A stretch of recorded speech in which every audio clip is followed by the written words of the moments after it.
ফিলিস্তিনের স্বাধীনতাকামী সংগঠন হামাস আরও ৬ ইসরায়েলি জিম্মিকে মুক্তি দিলেও বিনিময়ে ৬ শতাধিক ফিলিস্তিনি বন্দীর মুক্তি আটকে দিয়েছে ইসরায়েল।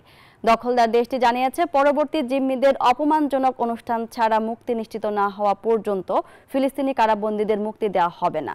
এই বিলম্বকে যুদ্ধবিরতি চুক্তির গুরুতর লঙ্ঘন বলে অভিযুক্ত করেছে হামাস।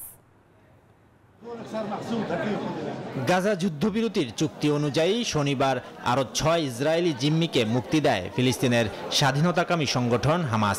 বিনিময়ে ৬ শতাধিক ফিলিস্তিনি কারাবন্দীর মুক্তির কথা থাকলেও অপমান করার অভিযোগ তুলে তা অমান্য করলেন ইসরায়েলি প্রধানমন্ত্রী বেনিয়ামিন নেতানিয়াহু।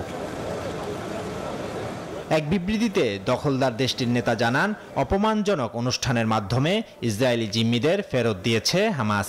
সেই সাথে বন্দীদের সাথে করা হয়েছে নিন্দনীয় ব্যবহার। তাই পরবর্তী বন্দীদের কোনো রকম অনুষ্ঠান ছাড়া মুক্তি দেওয়া পর্যন্ত ফিলিস্তিনি বন্দীদের মুক্তি স্থগিত করা হলো। প্রতি সপ্তাহে হামাস যে অপমানজনক অনুষ্ঠান আয়োজন করে তা ছাড়াই মুক্তি দিতে হবে। নেতানিয়াহুর এ পদক্ষেপকে প্রতারণামূলক বিলম্ব এবং যুদ্ধবিরতি চুক্তির স্পষ্ট লঙ্ঘন বলে অভিহিত করেছে হামাস। তার বিরুদ্ধে করা হয়েছে যুদ্ধ দীর্ঘায়িত করার কৌশলের অভিযোগ। এদিকে শনিবার মার্কিন প্রেসিডেন্ট ডোনাল্ড ট্রাম্প দাবি করেছেন, হামাস কর্তৃক মুক্তিপ্রাপ্ত জিম্মিদের অবস্থা ভালো ছিল না। এরই মধ্যে ফিলিস্তিনের অবরুদ্ধ গাজা ভূখণ্ডে ধ্বংসস্তূপে অনবরত মিলছে মরদেহ।